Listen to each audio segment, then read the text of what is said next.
You sit here thinking when these European countries went and colonized countries in Africa, Middle East, Asia, I think they never thought there'll be a day where they come back and migrate to their countries at a level and with the intensity that some of their cities won't be recognizable.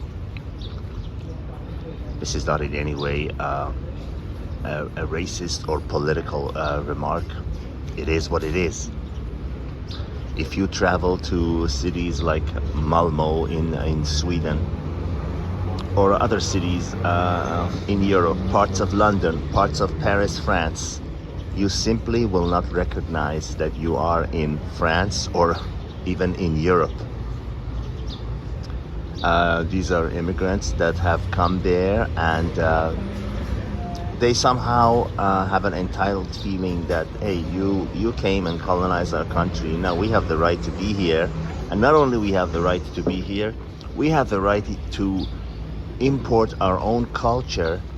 And some of them go blatantly as far as suggesting that the host country should change its culture, its religion, and its laws to match the places that they emigrated from, i.e. imposing Sharia law in London.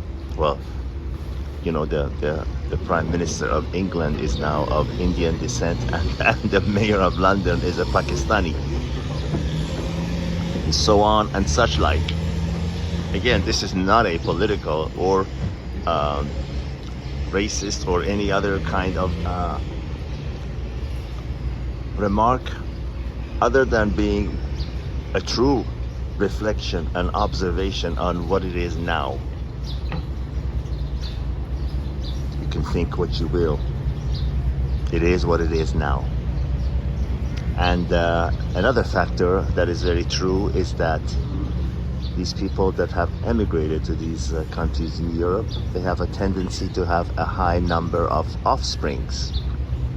And the Europeans themselves, many of them, Italy, Germany, and some other countries, not only they have a fewer kids, some of them, many of them have 0 kids. So you tell me 10, 20 years from now, how is this going to look like?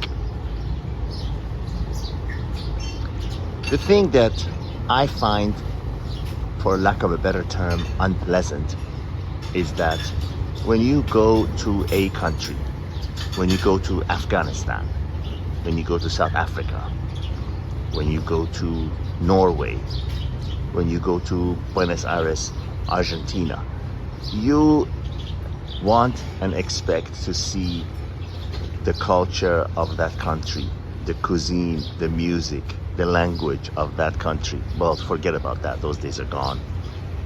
You won't. You might have pockets where you see those things, but the globalization or mass refugee migration has basically made that impossible. What is also true, again, this is not a political or a racist statement, what is also true is that when these mass migrations occurred, let's say from countries like Syria and Afghanistan and whatnot, some of them came because they were true refugees escaping war and bombings. You know, Syria was being torn apart, and still is, by different factions. But many of them tagged along. They were in no, danger of being killed or whatever. They just tagged along because they heard, hey, for example, if you go to Sweden, not only will they accept you as a, as a citizen there, you could stay there indefinitely, but they'll also give you some form of housing and money to live on. Where they said, where do I sign up?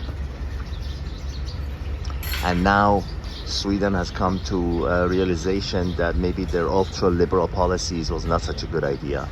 People being raped, murdered, and their own culture being diluted and their own way of life being challenged. So now they're starting to deport the ones that they deem are not true refugees. But another thing that will happen that will make all of us sit back and take notice is that the locals, the ones who are wanting to want their way of life continued, they want their culture, language, nationality, national history, everything preserved, and they have every right for that. They are saying we've had enough. And unfortunately, if you imagine a large pendulum on a clock, when something goes all the way to one side, it's just a matter of fact that it will also swing to the other extreme. That's when you see people like the guy in Germany in 1939 coming and finding a lot of ears that are willing to listen to what he has to say. So whenever you push something to one extreme, expect the other extreme as well. It is what it is. I am just observing and I'm just reflecting on what's happening. Nothing to do with racism, nothing to do with politics. But liberal policies do bear responsibility for this. All the best, signing out from this beautiful riverside in Bangkok, Thailand. Till I see you again.